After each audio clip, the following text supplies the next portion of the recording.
The first thing he noticed was the sound.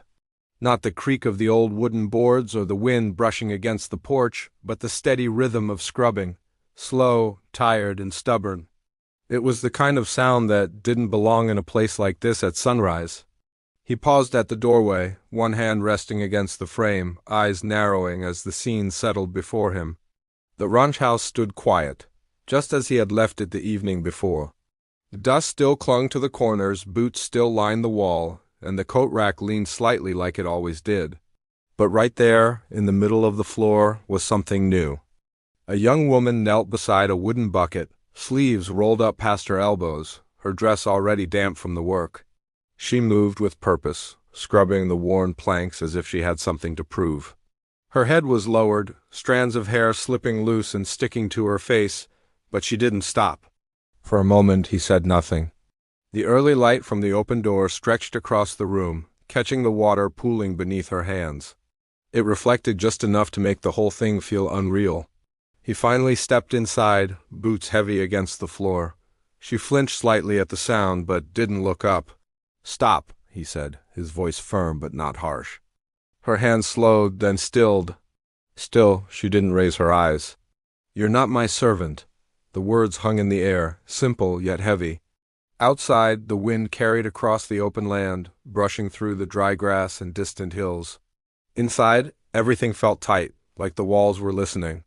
She swallowed, gripping the cloth in her hand a little tighter. "I wasn't asked," she said quietly. "I just thought it needed doing." He studied her now, really looked. There was dirt on her sleeves, yes, but not the kind that came from this land. Her shoes weren't meant for ranch work, and her hands, though trying, didn't yet belong to hard labor. She was out of place, like a stranger stepping into a life she didn't understand. "Who told you to come here?" he asked. "No one," she replied, finally lifting her gaze. There was something steady in her eyes, something that didn't match the way her voice trembled. "I came on my own." That answer didn't sit right. Nothing about this did. This ranch didn't see visitors, not like this. Not people who showed up unannounced and started scrubbing floors like they had something to make up for. He took a few steps closer, the floor creaking beneath him. The scent of soap mixed with old wood and dust filled the space between them. "You don't just walk into a place like this," he said. "There's nothing here for you," she hesitated, then looked past him for just a second, out toward the open land beyond the door. The kind of land that stretched far enough to make a person feel small. "You're wrong," she said softly. Something in the way she said it made him stop. It wasn't defiance. It wasn't fear either. It was something else, something heavier. He followed her gaze for a moment, then looked back at her. "Then you better start talking." She opened her mouth, then closed it again. Her hands dropped into her lap, the cloth slipping into the bucket with a quiet splash. The room felt colder now, though the sun had risen higher. "I came because of something that happened here," she finally said. The words landed like a stone in still water. He frowned. Nothing happened here. But even as he said it, something in his chest tightened. A memory he had long buried stirred just enough to make him uneasy. She shook her head slowly. "That's not what I was told." Silence followed, thicker than before. Outside, a horse shifted somewhere in the distance, its faint movement the only sign the world was still turning. He stared at her, searching for something, anything that would explain why she was here. But the more he looked, the less sense it made, and then she reached into her pocket. "I think you'll want to see this," she said. He didn't move, not yet. Because somehow, deep down, he already knew whatever she was about to show him was going to change everything. His eyes stayed fixed on her hand as she slowly pulled out a folded piece of paper. It looked old, the edges worn and slightly darkened, like it had been carried around for a long time. She held it carefully, almost like it mattered more than anything else she had brought with her. "Go on," he said, though his voice had lost some of its edge. She stood up, wiping her damp hands against her apron before stepping closer. For a second she hesitated, like she was unsure if handing it over would make things better or worse. Then she placed it in his hand. The paper felt lighter than he expected, but heavier in a way he couldn't explain. He unfolded it slowly. The handwriting caught his attention first. Rough, uneven, like it had been written in a hurry or by someone not used to writing much at all. His jaw tightened as his eyes moved across the page. It was a note, short, direct, and it mentioned this ranch. A dry feeling settled in his throat. He read it again, slower this time, making sure he hadn't misunderstood anything. The words were simple, but they carried weight. It spoke of a place far out past the main road, a ranch where something had been left behind. Something important. Something that needed to be found. He lowered the paper slightly, glancing up at her. "Where did you get this?" She clasped her hands together, her fingers still slightly wet. "It was given to me," she said. "A long time ago." "That doesn't answer the question." She took a breath, steadying herself. "Someone I trusted passed it on before they were gone. They told me not to open it until I had nowhere else to go." He frowned. "And now you don't?" Her silence was answer enough. He looked back down at the note. There was no name signed at the bottom, no clear direction either. Just enough detail to lead someone here and just enough mystery to make it dangerous. "This could mean anything," he said, folding it again. "People write things like this all the time. Doesn't make it true." "I know," she replied quietly, but I had nothing else left. There was no pity in her voice, just honesty. That made it harder to dismiss. He walked past her, moving toward the small table near the window. The sunlight fell across the wood, catching the dust that still lingered there. He placed the paper down and rested both hands on the table, staring at it like it might explain itself if he waited long enough. "This place," he said after a moment. "It's been quiet for years, no secrets. No hidden things." But even as the words left his mouth, they felt thin. She stepped closer, not too near, but enough to be heard clearly. Then why did the note say otherwise? He didn't answer right away. Instead, he looked out the window. The land stretched wide and empty, just as it always had. Fields, hills, and the old fence line that barely held together. It was the kind of place where nothing seemed to change. Yet something had. "You shouldn't have come here alone," he said finally. "I didn't have a choice. There's always a choice." She shook her head. "Not when you're running out of time." That made him turn. "What does that mean?" Her expression shifted, just slightly, like she had already said more than she planned to. "It means I can't leave until I know the truth." He studied her again, this time more carefully. There was determination there, buried under the tiredness. Whatever brought her here wasn't small. It wasn't some passing thought or wild guess. It had followed her, pushed her, all the way to this doorstep. He picked up the note again, running his thumb along the edge. "You're chasing something you don't understand." "Maybe," she said. "But you do." That stopped him. The room felt smaller all of a sudden. The air heavier. "I don't know what you think I know," he replied, slower now, more guarded. She met his gaze without looking away. "I think you've been here long enough to hear things, to notice things others ignored." He let out a quiet breath, though it wasn't quite a sigh. "People talk," he said. "Most of it isn't worth listening to. Some of it is." Silence crept back in, filling every corner of the room. The bucket of water sat forgotten on the floor, the cloth floating on top. The mark she had been scrubbing was still there, faint but stubborn, like it refused to disappear. His eyes drifted to it without meaning to. "Why that spot?" he asked suddenly. She followed his gaze. "What do you mean?" "You've been cleaning that same place since I walked in." She looked down at the floor, her brow tightening slightly. "I didn't notice, but I did." Another pause. Then slowly she stepped back toward the bucket and knelt again. This time she didn't start scrubbing right away. Instead, she reached out and brushed her fingers lightly over the wood. "There's something here," she said under her breath. He didn't move, but his attention sharpened. "Wood's the same as the rest," he replied. "No," she said, shaking her head. "It feels different." The way she said it made something uneasy stir in him again. He walked closer, standing just behind her now. "Move," he said quietly. She did. He crouched down, placing his hand on the floor where hers had been. At first it felt like nothing, just old wood, worn from years of use, but then he pressed a little harder. There it was, a slight give, almost unnoticeable unless you were looking for it. His expression changed, just enough. He tapped the spot once with his knuckle. The sound that came back was not quite solid. Behind him, she drew in a slow breath. "Tell me again," he said, not taking his eyes off the floor, what exactly that note said. She didn't answer right away. Instead, she reached for the bucket and pulled it a little closer, as if keeping her hands busy might steady her thoughts. The water inside had gone cloudy from the dirt she had scrubbed away, but that stubborn patch on the floor still remained, like it was hiding something deeper than just stains. It said there was something left behind, she began slowly. Something buried, but not in the ground. Hidden where no one would think to look, but where it could still be found if the right person came back. He stayed crouched, his hand still resting over the spot. And you think that means here? I know it does, she replied, her voice gaining a bit more strength. It mentioned the house, the floor, and the way the boards don't quite match near the door. He glanced down again. Now that she said it, the difference was easier to notice. Just a slight shift in color and grain, something anyone else might ignore. But once seen, it couldn't be unseen. That could still mean anything, he said, though his tone had changed.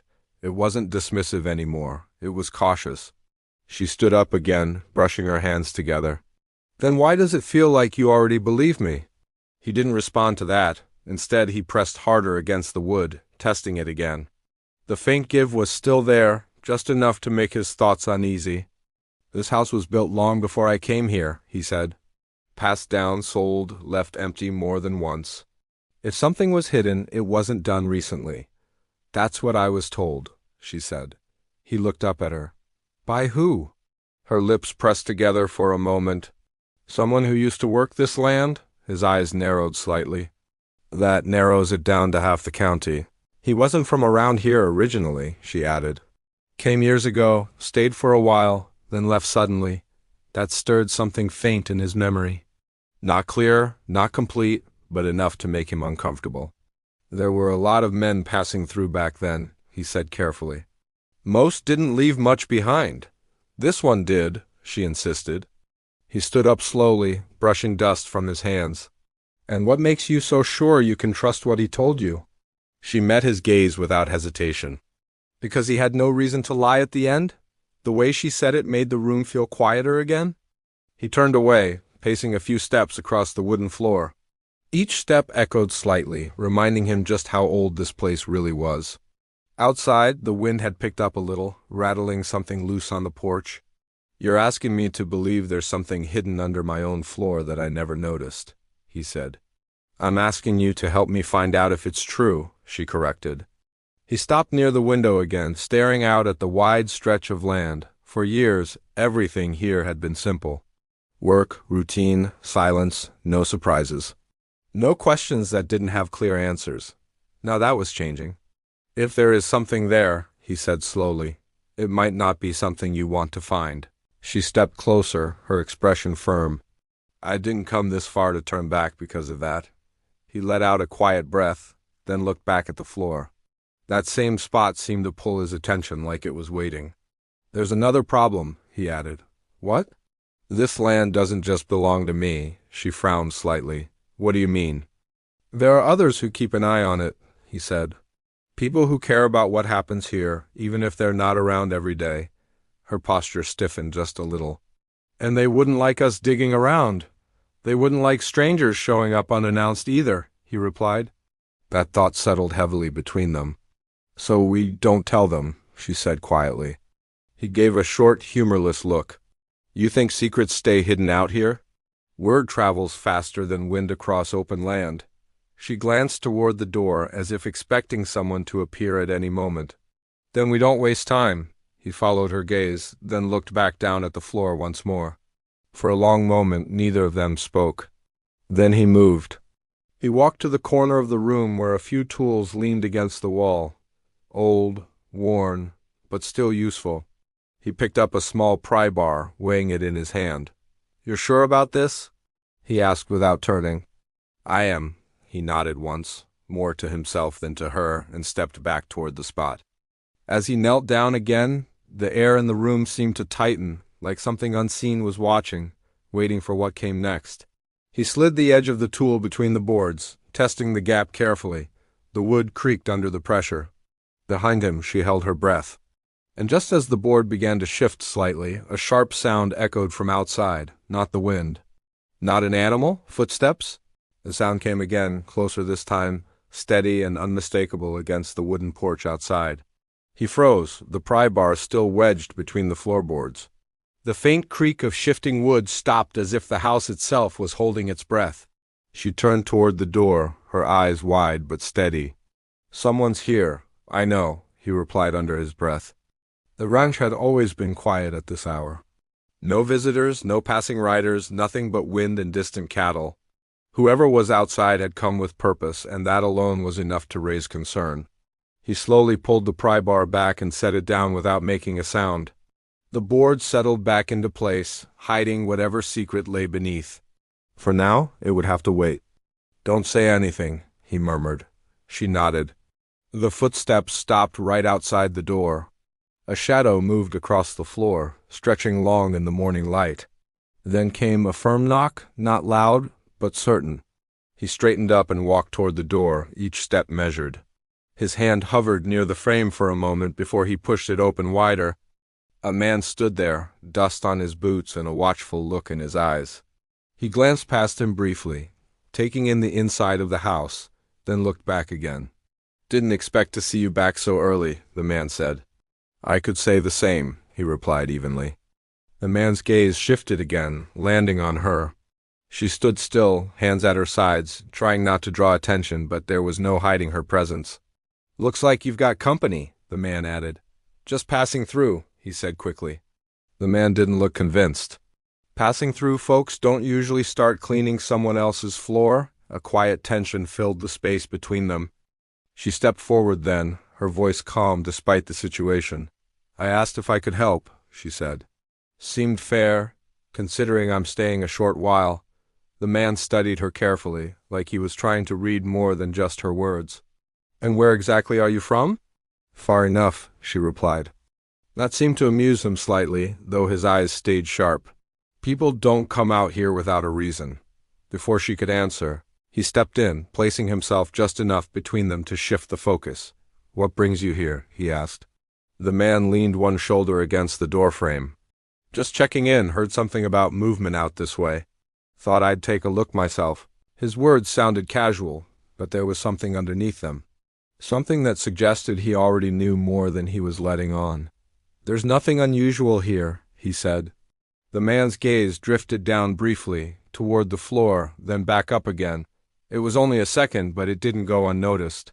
"Mind if I take a look around?" he asked. The question hung in the air, heavier than it sounded. "No need," he replied, keeping his tone steady. "Everything's as it should be." Another pause. Then the man pushed off the frame and took a step inside anyway, slow and deliberate. His boots echoed against the wood, each step bringing him closer to the center of the room. Her eyes flickered toward the spot on the floor before she could stop herself. The man noticed. He followed her glance, then walked straight toward it. Every muscle in his body tensed. "That's far enough." The man stopped, looking down at the faint mark on the wood. "Strange place to be scrubbing this early," he said quietly. No one answered. The silence stretched thin, ready to break. "You sure there's nothing going on here?"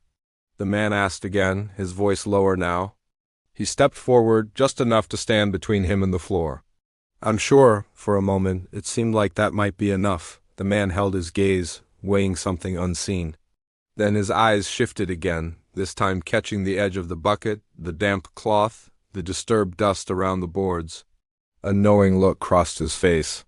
"Well," he said slowly, "if there's nothing to hide, you wouldn't mind if I checked myself."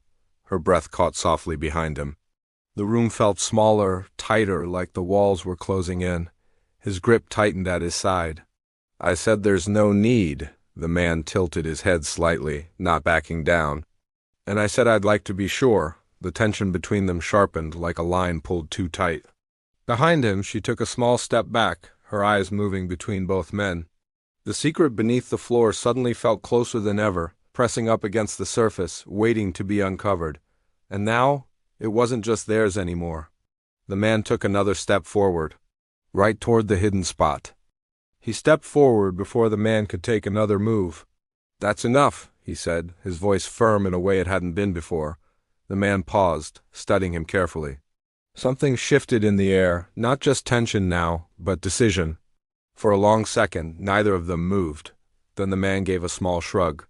"All right," he said. "No need to get worked up," but he didn't step back right away. His eyes dropped once more to the floor, then lifted again. "Just remember," he added quietly, "this land has a way of giving up its secrets when least expected." With that, he turned and walked out, his boots heavy against the wood, then fading across the porch. The sound of his footsteps grew distant, swallowed by the open land beyond. They stood still until the silence fully returned. Only then did she let out the breath she had been holding. "He knows something," she whispered. "Maybe," he said, though his eyes were still on the door. "Or maybe he just guesses like everyone else," but neither of them believed that. After a moment, he moved back toward the spot on the floor. The room felt different now, like the secret beneath them had grown heavier. "We don't have much time," she said. He nodded once and picked up the pry bar again. This time he didn't hesitate. He slid it between the boards and pressed down with steady force. The wood resisted at first, then gave with a sharp creak. The board lifted. Dust rose into the air, catching the sunlight. Beneath it was a narrow hollow, just deep enough to hide something small. For a second, neither of them spoke, then he reached in. His hand closed around something wrapped in cloth. He pulled it out slowly, setting it on the floor between them. The fabric was old, worn thin in places, but carefully tied. She knelt beside it, her hands trembling slightly as she loosened the knot. Inside was a small metal box. He frowned. "That's it? Let me see," she said softly. She opened it carefully. The hinge gave with a faint sound, like it hadn't been touched in years. Inside were folded papers and a small weathered photograph. She picked up the photograph first. Her breath caught, but this time it wasn't from fear. It was something deeper, something that had been waiting for this moment. "What is it?" he asked. She turned it toward him. The picture showed two men standing outside this very house years ago. One of them he recognized faintly from old stories, someone who had worked the ranch long before his time. The other was unfamiliar, but there was a resemblance. Something in the eyes. "He told me about this place," she said quietly. "Said he left something behind that would prove the truth." "And the truth about what?" She picked up one of the papers, unfolding it slowly. Her eyes moved across the words and her expression changed. The tension that had followed her here began to ease, just a little. "It's a record," she said. "Land papers, agreements, proof that this ranch was meant to be shared, not taken." He looked at her, confused. "Taken by who?" "By people who came later," she explained. "People who changed things, erased names, made it seem like this land belonged to them alone." The pieces started to fall into place. "That man outside," he said slowly. "He's one of them," she nodded. "Or connected to them." Silence settled again, but this time it felt different. Lighter, like something long buried had finally been brought into the open. He looked down at the box, then back at her. "So what happens now?" She held the papers close, a small but steady smile forming. "Now we set things right." For the first time since she arrived, there was something like relief in her eyes. Not complete, but enough to show she had found what she came for. He let out a quiet breath and glanced around the old ranch house. It didn't feel so empty anymore. "You're not leaving right away, are you?" he asked. She shook her head. "No, there's still work to do." He nodded once, then gave a faint, tired smile. "Good, because this place could use someone who notices things others don't." She looked at the floor, at the open space where the board had been lifted, then back at him. "And someone who's willing to listen." Outside, the wind moved across the land again, but it didn't feel as lonely as before. The secret of the ranch had been hidden for years, buried beneath quiet days and unspoken truths. Now it had been found, not by chance, but by someone who refused to give up. And as the morning light filled the room, it was clear that this was not just the end of a mystery, but the beginning of something better.